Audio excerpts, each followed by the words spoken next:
Hello everyone and welcome. A couple of days ago, Blackmagic released new DaVinci Resolve, but also they announced their new camera and also released the Blackmagic Cinema Camera 6K.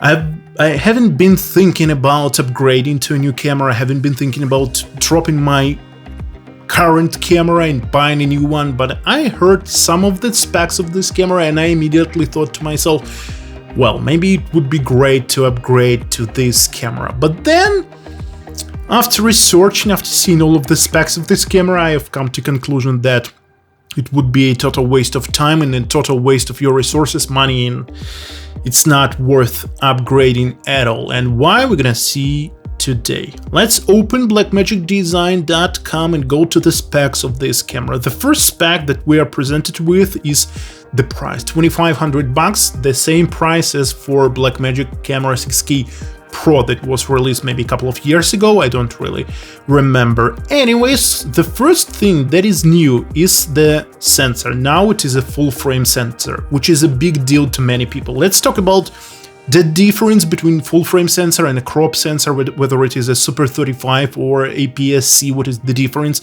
and whether it is going to be a real big factor for you to upgrade or not. For example, I'm shooting right now with a Canon 1DX Mark II, which has got a full frame sensor. Unfortunately, it is cropped right now because I'm filming in 4K and this camera is cropping when you're filming in 4K. But anyways, if I were shooting in 1080p, this would be a 24mm frame because I've got 24mm lens. I do not need to calculate anything, I do not need to think about anything. I've put a 24mm lens on there and that's it. But I also got the Blackmagic 6K Pro, which has got Super 35 sensor. What does it mean? Why it is a 35mm sensor? And Super 35 is smaller than the 35, although it's got the word Super in it. At the beginning, when people were doing on photography and using film for that, the standard frame was 35mm. It was loaded horizontally, and that's why it is called full frame. It's called 35mm, like the standard for photography. Then, when cinematography came into place, they were loading this tape vertically, and it's got named Super 35. This frame was smaller compared to a regular 35mm sensor, but it has become a standard for cinematography up until Canon 5D Mark II, because it was a photo camera that was able to film, and it was a full frame camera, meaning it's got a 35mm sensor. And people thought that, wow, it is much better to film with a full frame compared to a Super 35 or APS-C. But why? Why is it better? The first thing I already told you, you do not need to recalculate anything. If you put a 24mm lens or a 35mm lens, it's going to look like 35mm. You do not need to think about anything. If you put the same lens on a Super 35 or APS-C sensor, you need to multiply the crop factor by the millimeter of your lens. For example, I've got a Super 35 sensor in Blackmagic. I need to multiply 24mm of that lens by 1.6 of that crop factor, and I've got something like 38mm. So it is a little bit cumbersome, but when you get used to a certain sensor, you do not need to recalculate anything. You just remember how it's going to look depending on the lens that you have. So it is a drawback, but not a severe one. The second drawback is that it's going to perform worse a little bit in low light conditions compared to a bigger sensor. But I haven't really noticed that it's going to perform much worse, maybe just a little bit, and I haven't really experienced that better or worse of a result compared to a full frame sensor or a Super 35. I wouldn't be thinking about that at all. Now, those are the two main drawbacks of Super 35 sensor, if you can call those parameters a drawback. But anyways, this camera has got a full frame sensor, which to many people is a key difference, is a very important factor, but I wouldn't recommend you making this thing a big factor for you, because it is really isn't. Now the second parameter is important as well, active L mount.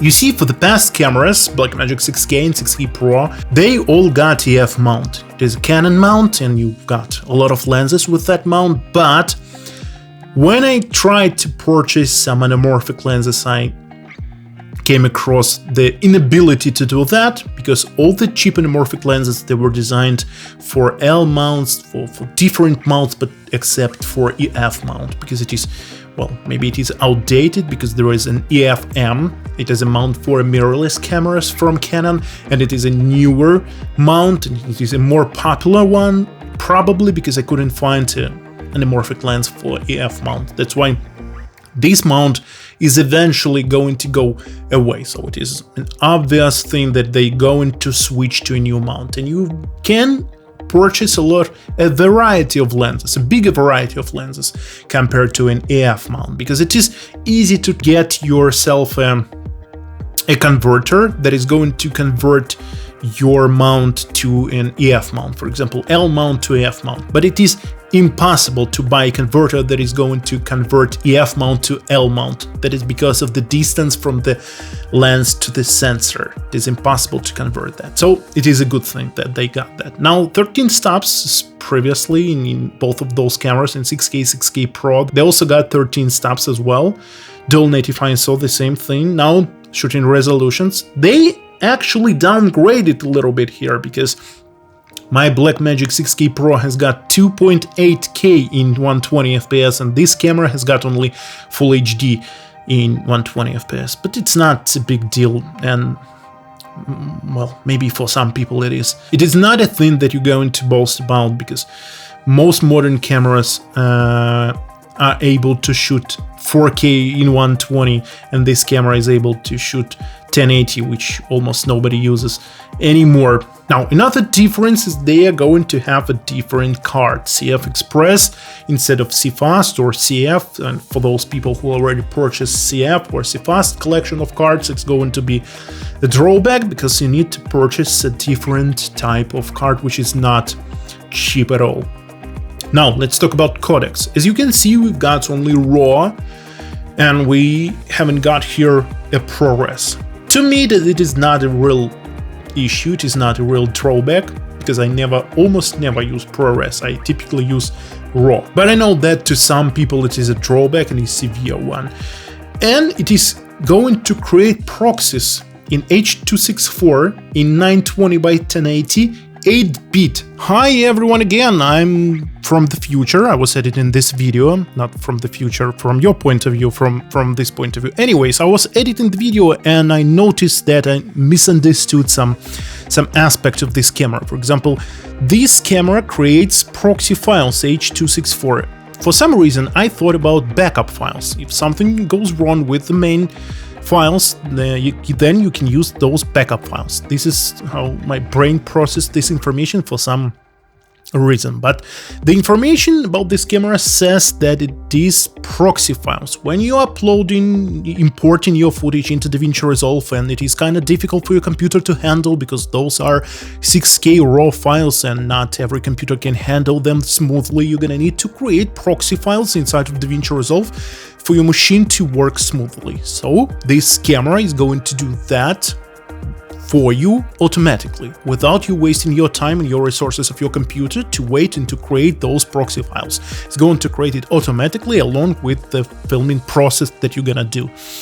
This is a huge advantage, probably even better than having an ability to shoot ProRes. Depends on you, of course, but for me it is a better thing than the ProRes capabilities. And the other thing is that CF Express, I was kind of mistaken, it is not more expensive than CFast, but it is more expensive than CF. Anyways, you're gonna need to purchase the new set of cards, which is always a drawback in my book. Anyways, that's the only thing that I wanted to mention. Let's get back to the original video. Thank you for your attention. Let's move on. As you can see, we have no ND filters. It is a very important factor to me that the 6K Pro has got ND filters and this camera has got None of those. I do not want to screw and unscrew those filters on my lens. I do not really want to do that. I want my ND filters to be built into the camera.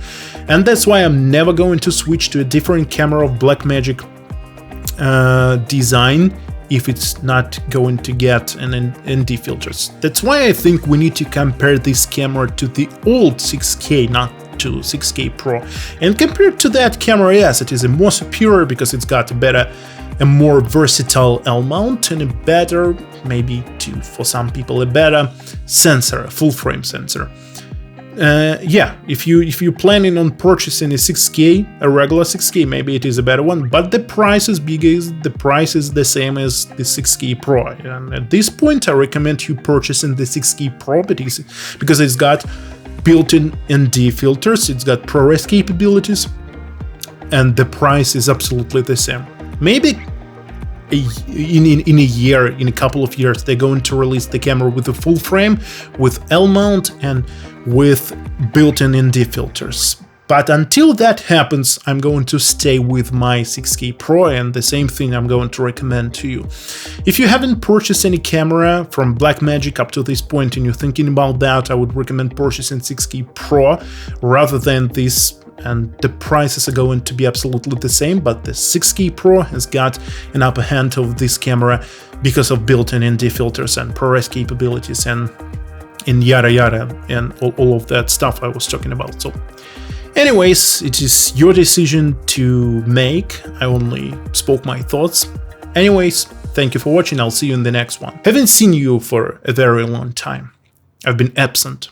I've been doing stuff on my second channel, which is in my native language. Anyways, I've got this thing with the new iOS that is going to generate my voice. Check this out. Thank you for watching and goodbye. This is me. This is my voice. iOS 17. Try it for yourself. Yeah, goodbye.